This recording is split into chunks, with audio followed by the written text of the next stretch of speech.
This is The Spot, a BYU-Idaho radio production where we talk about what you're talking about at BYU-Idaho. The views and opinions of this podcast are not that of BYU-Idaho Radio or the university and are solely the opinions of the hosts. Today's hosts are Jesse Richens, Megan Tomsik, Breanna Latouche, and I'm Savannah McCauley. Today, we're talking about family recipes and Thanksgiving recipes, all kinds of delicious recipes. So we're excited to talk about food and excited to have Thanksgiving next week, 1 week from when this episode airs, guys. It's going to be so good. That's crazy. So excited. So I want to talk about our hot takes because, of course, food is a hot topic, and that's literally, because food is hot, but also because people love talking about food. So one of the things that I feel like is a little bit of a hot topic or a spot take for me is not all family recipes are good, and sometimes you have to change them to make them taste better. I don't know. I feel like one of the best examples of that is like people's deviled egg recipes. They're like never good, right? Until you make them the way you want them. Except for my aunt. She makes a great recipe. But in general, I feel like the recipes I see online or people just giving me deviled egg recipes, I'm like, no, this is not good. I need to make it mine. But yeah, any recipes in your life like that, guys? Ooh. I don't think so. We've kind of just gone with the flow and being like, oh, this is grandma's recipe, so it must be good. Like, you don't question the recipe because it's always been there. And it's hard to tell if things are bad when you've grown up having them too. It's only when you share them with other people that they're like, are you for real? Like, you like this? But I can't think of anything specifically. Yeah, I'm thinking about it, and if I already don't like it, I feel like there's no saving. That's probably a wrong opinion, but that's just what I feel like. There are definitely recipes that have been in my family where I'm just like, yeah, that will not be made in my own house. So maybe I'm a little bit too stubborn, but whatever. Yeah, I know that I have some. I just can't think of them right now. But really, any recipe that includes celery and olives, I won't eat it. It's disgusting. I assume that's either celery or olives or both. All of them. All of the above. All of the above. Olives put on top of the celery. I mean, I don't blame you with the olives. Olives are gross. They are my least favorite food. Do not like olives. Yeah, I do not. I'll eat it on a pizza. But I digress. Do you guys have other hot takes about food and recipes? Family recipes don't have to come from your immediate or extended family. They can come from just other people in your life, people that your adopted family, your chosen family. As my mom has and she talks about this in my little interview with her, but there's a lady that was my Sunday school teacher in our old ward, way back when, and she had this cookie recipe, this chocolate chip cookie recipe that was, to this day I've yet to find a better cookie recipe. Maybe I'm a little biased, but it's my favorite recipe. And her name was Mary Barnum, and she's just this old lady that taught my class, and she just gave it to my mom, and on the card it still says Mary Barnum's recipe, Mary Barnum's cookie recipe.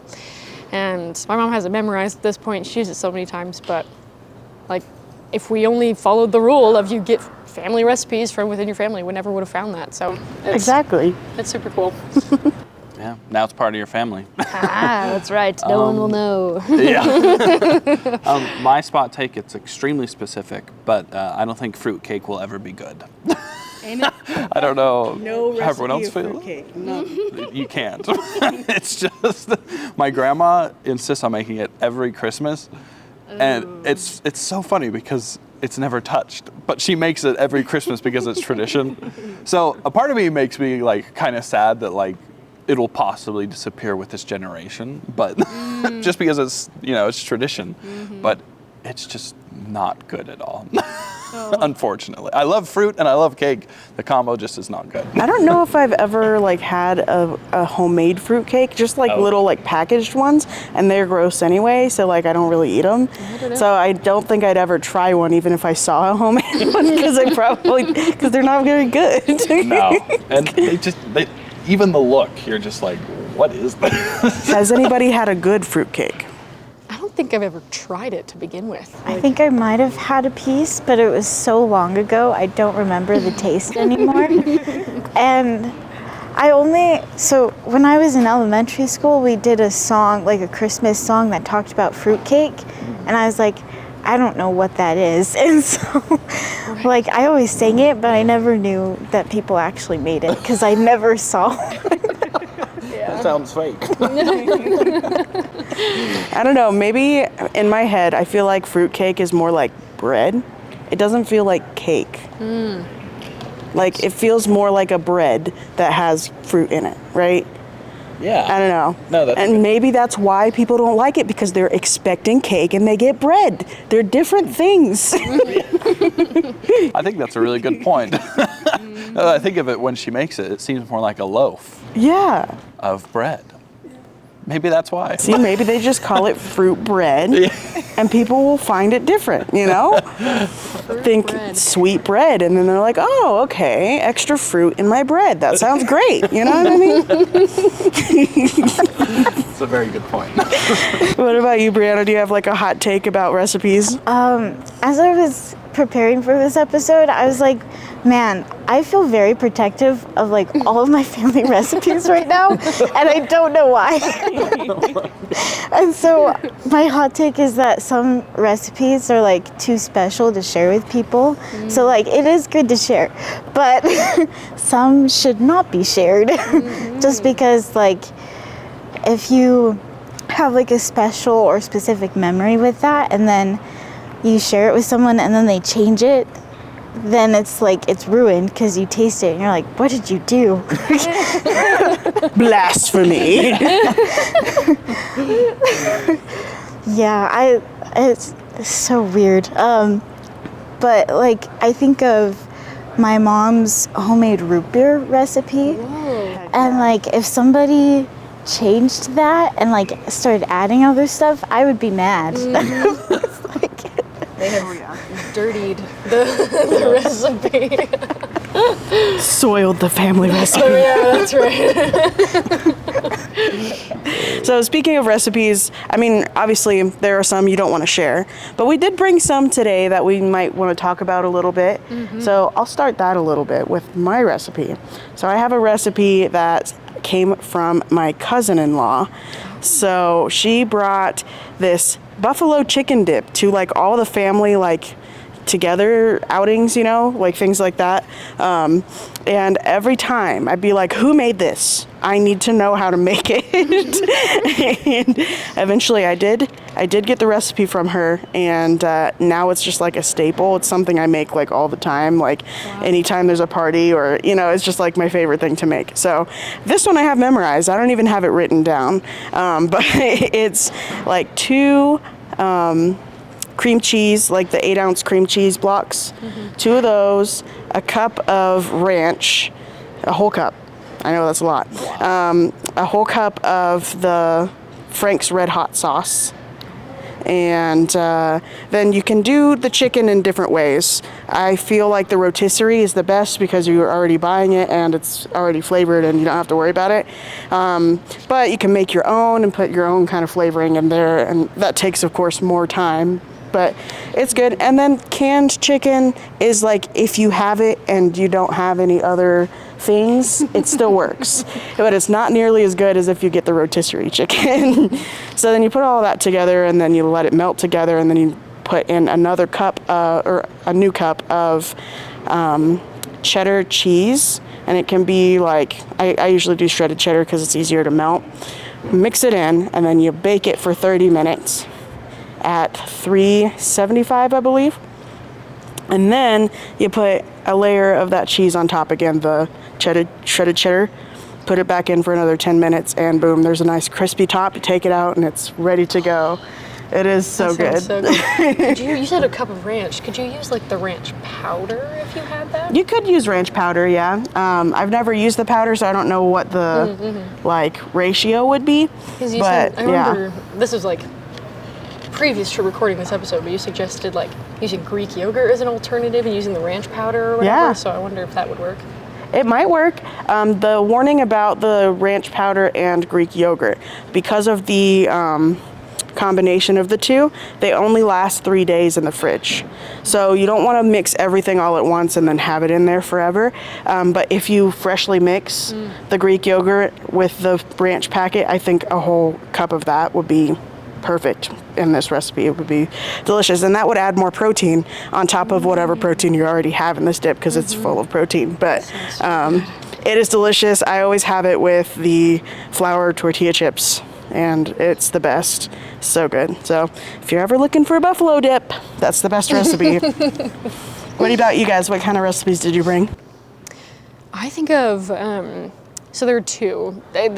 The reason I mention both of them is because they always happen when we go camping at my favorite place of all time. It's in Utah, and it's kind of like our unofficial family reunion. And so my grandparents always make these every single time we go. It's every year. And so it's my grandma's pineapple upside down cake. It's so good. That is the good kind of fruit cake, okay? That is the good stuff. I agree. And it is like, and she does it in a Dutch oven. And so good. Like, that, and then my grandpa's fresh homemade banana ice cream. And so That sounds good too. he used to do it, like the big bucket ice cream makers or whatever, and you had to crank it. He had that for years, and he'd just sit there and we'd all take turns as grandkids cranking it, because it would take forever. And then finally we upgraded my grandpa to the one that does it for you. And so he had mixed feelings about that, but it worked out well. And so he would always just put fresh banana or flavoring if he had that instead, and we'd put crushed Oreos in it at the end. And it was I have yet to have a better banana ice cream. It was my absolute favorite. And so I don't know where he got that recipe from. I think there was I think those ice cream makers come with a book that you can have recipes in, and I think he just decided to run away with it and make it a banana one. But I think of those two specifically just because those are every year so constant, and anytime I have pineapple upside down cake, I always think of that. So it's kind of cool. Do you ever have the banana ice cream next to the pineapple upside down cake, at the same time? Oh yeah, we have them at the same time. You put a scoop of it on top of the pineapple upside down that cake. Sounds amazing. It is amazing. That, and I mean, on the topic of Dutch ovens, while we're camping as well, they do Dutch oven ribs. Yum.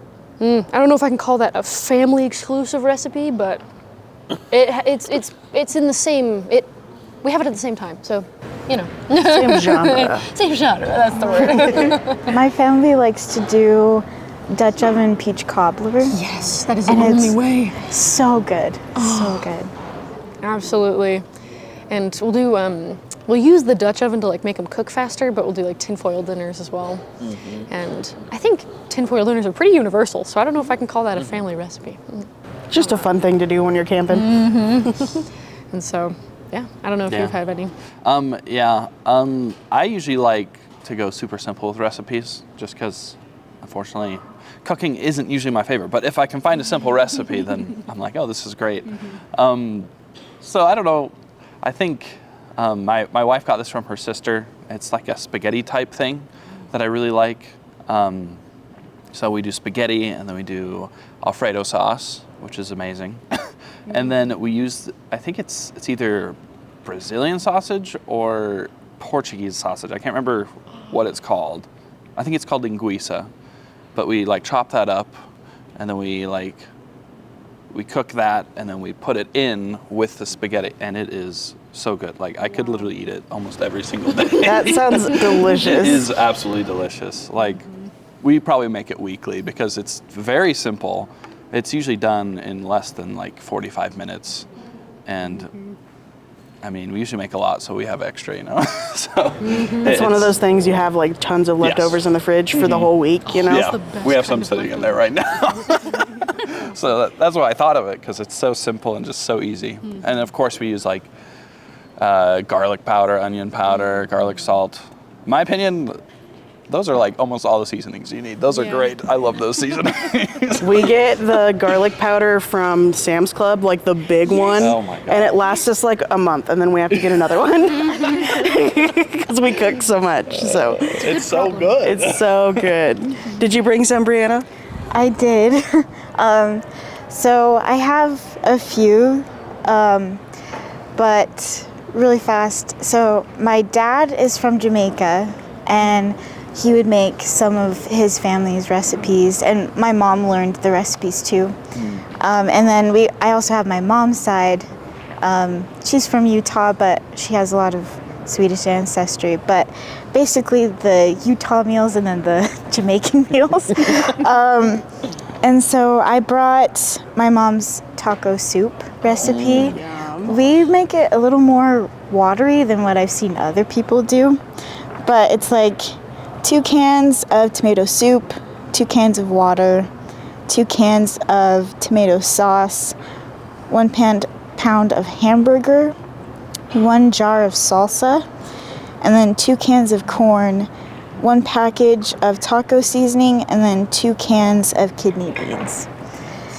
And one time, I can't remember if I made the taco soup for my roommate, but we made our own taco seasoning because she has certain dietary needs, and so we just made it by hand, and it tasted so good. But and then my dad's recipe, I really like jerk chicken. It's like my favorite meal from Jamaica, and it's a lot for the recipe, so I'll just share it, part of it in the article. But you use like chicken, and then you baste it for like 2 hours in like the sauce with the seasoning and like apple cider vinegar. So good. My roommate's cat he purposely stole a drumstick one time because we had the pan out, and he liked it too. So there you go, pet approved. Although I will take a second to mention that onions are very bad for cats. So there are no onions in the recipes. So just be aware, if you do put onions in it, make sure the cats do not get it. But anyway, you did bring up a point, the article. So we actually will have this article up. We'll post it at the same time as our episode on YouTube and Spotify, and then we'll post the article on our website, which is just the school's website and then /radio. So BYUI.edu/radio. And then you can find the article by just typing in the spot recipes, and it'll have all the recipes that we're willing to share. And then some might have some redacted content, because we love our secret recipes, But yeah, so you should be able to find a lot of the ones that we mentioned here on the episode today. I know that the buffalo chicken dip will be there, and a couple of others that we've already mentioned today. So just be aware you're able to find that, and you can use it for your Thanksgiving needs if you'd like. So it's a good way to start something new on your Thanksgiving, especially if you're like brand new married and you're like trying to find a new recipe to like bring into your traditions, and be kind of fun, right? That reminds me of, so it popped into my head when Jesse was mentioning how you guys have just have a simple recipe that you do once a week. And so Asa and I, my husband and I, so this came from my family. So I guess this could be a technical family recipe or tradition. It's not a recipe really. We do pan nachos. So we just get a big cookie sheet. So my family would do this, and this was one of our favorite things. If we were doing pan nachos, we got so excited. And so you just put, the Mission chips from Costco, those are my favorite, the strip ones. Oh, so good. And so we'll just cover the whole pan in those and do shredded cheese, and then we'd have to section it off when I was younger because some of my siblings didn't want the meat on it, they just wanted the cheese. And my mom wanted jalapenos on her section, so she put it there. But essentially you just have a whole pan of nachos, and you broil it in the oven, and then you just take it out and everyone goes crazy. And Asa and I do that every single week. That is our favorite thing to do. And we'll switch it with the rotisserie chicken from Costco. We'll do that, or we'll just do ground beef. But that is a little plug for cheap college food, cheap married student food. And it kind of came from a family tradition. I don't know. I didn't mean to go off on that, but no, that's great. And you actually talked about some of this with your mom, right? Mm-hmm. So we'll play that here right now, and your little interview with your mom and what she had to say about recipes. So would you say that you had a lot of family recipes growing up that you still use today? Or maybe that grandma used from her parents or vice? Like, did you notice that family recipes were used a lot growing up? Yeah, we had a lot of traditions in our house. Like every holiday had the same dishes every year. Christmas Eve, Christmas, New Year's, they always had, all the meals were the same dishes. Is kind of watched her make them, but I don't think I did, like as a teenager or as a little kid, I didn't much, I didn't absorb enough of when we would make them together. And so throughout my years, there's been some things that we've kept. For example, our strawberry marshmallow jello salad that we absolutely love. We include that with every meal. Our family does not do the walnuts. My mom would put walnuts in it, and we do not do that. But there's just other desserts that my mom has made. She was such an amazing cook and loved to experiment and cook a whole range of cultural dishes. And so I was raised with a broad variety of cuisine. And so I think if I took anything from my mom, there are some specific recipes, but I think my love of food and diversity of food from my mom. But, that strawberry jello salad, her chocolate cherry brownies are ones that I make probably every couple of months. Everybody loves those ones. They're a good one to share. And then a couple of desserts that I personally like, but don't make them very often. So yeah, not a whole handful or just a small handful, I guess, of her recipes that she used. And I know that she made her grandmother's recipes. I have some of them in my grandmother's handwriting downstairs, and I kept some of her recipe cards after she passed away. But they're not necessarily recipes that I've made. I just wanted to keep them because she had written them out. So. And a lot of that love for food and just tapping into different cuisines, and a lot of those recipes impact us a lot today. So it's cool how that works. Yeah. So we come back from that interview, and your mom talked about the recipe you were mentioning from your church friend, right? Oh, yes. But also sounded like you guys have a lot of farm recipes because you grew up on a farm, right?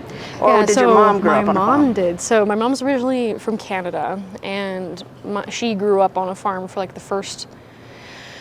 Oh, it wasn't for the first it wasn't for all of her teenage years, but for a good portion of her childhood, she grew up on a farm. And so a lot of those recipes had to be super rudimentary. They had to be cost effective. And it's not even a recipe, but one of her favorite things that she would have was peaches and cream for dessert.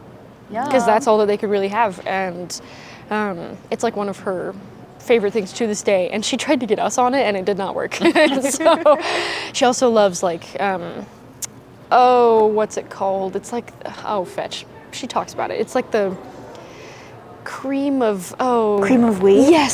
Yes, she loves that as well. We do not. So that is one thing that will not be passed My over. mom is the same way. She loves cream of wheat. Nobody else likes it. Yep, could not be us. I wonder with the peaches and cream, I wonder if you just add a little cinnamon or just a little bit of just maybe cinnamon and not thyme. What else could go with that? I don't know. That's a good.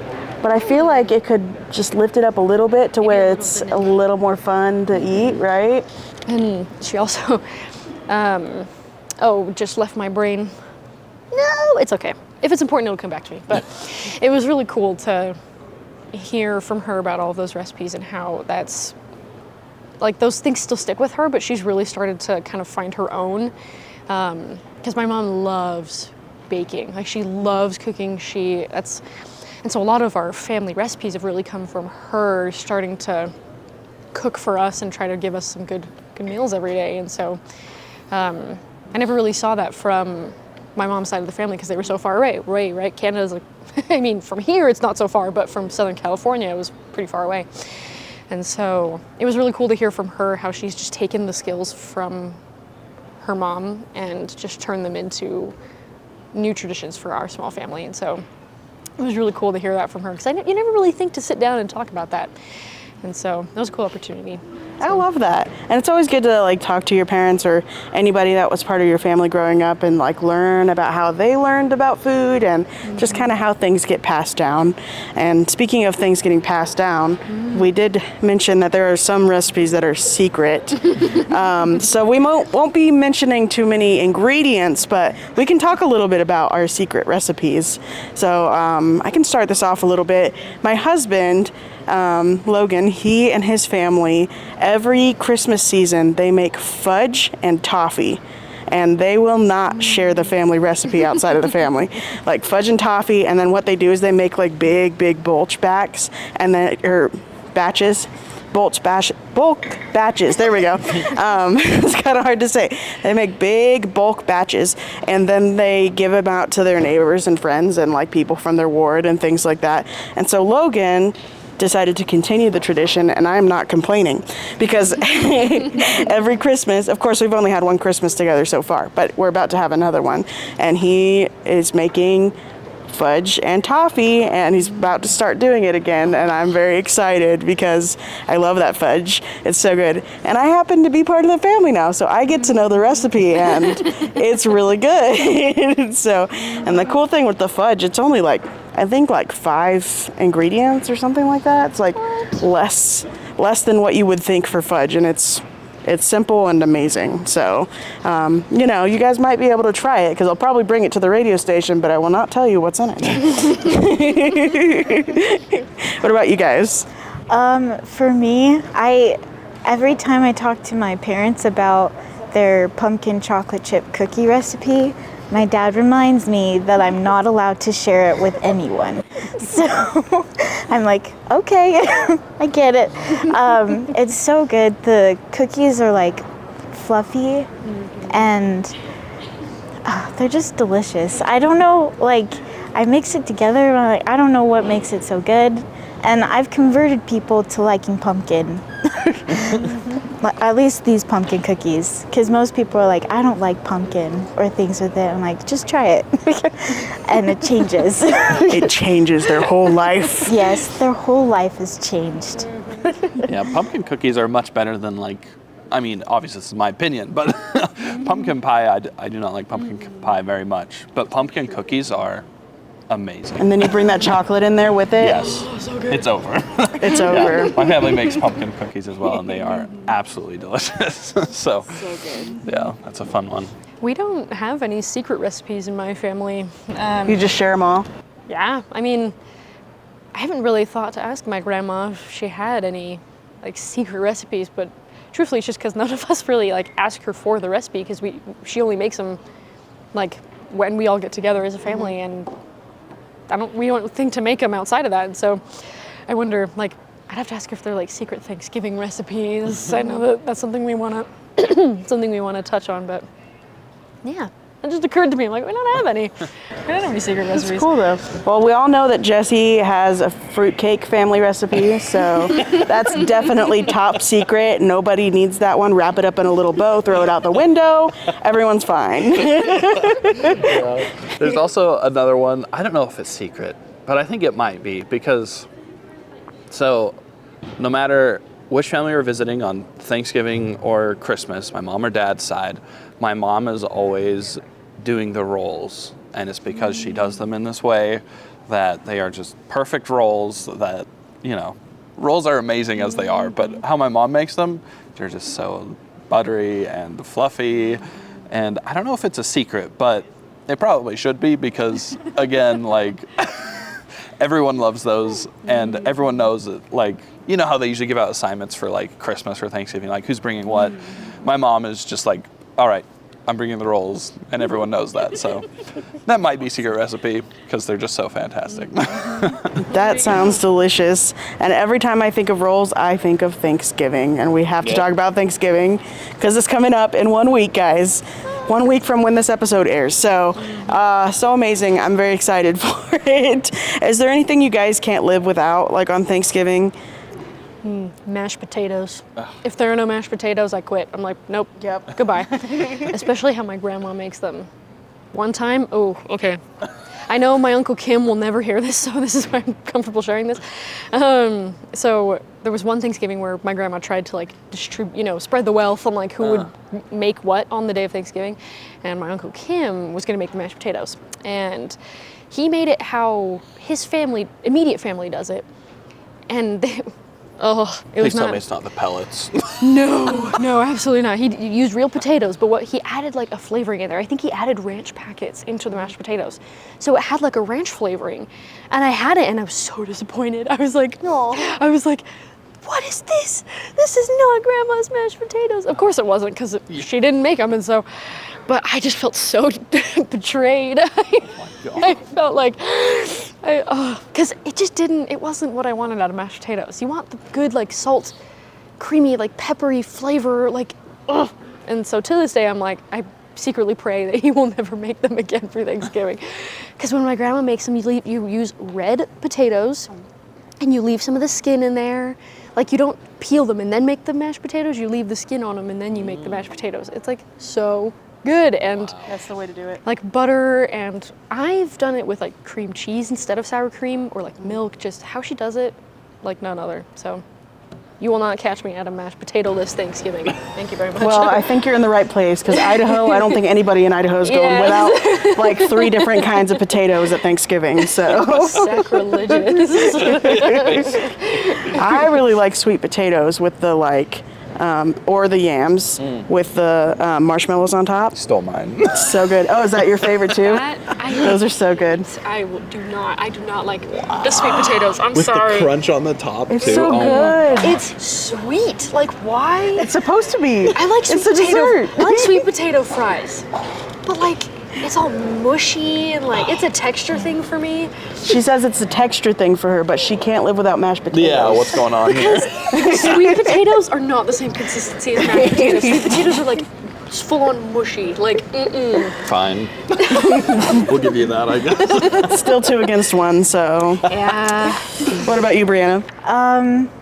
It would have to be my mom's rolls. She does these potato rolls, and they're so good.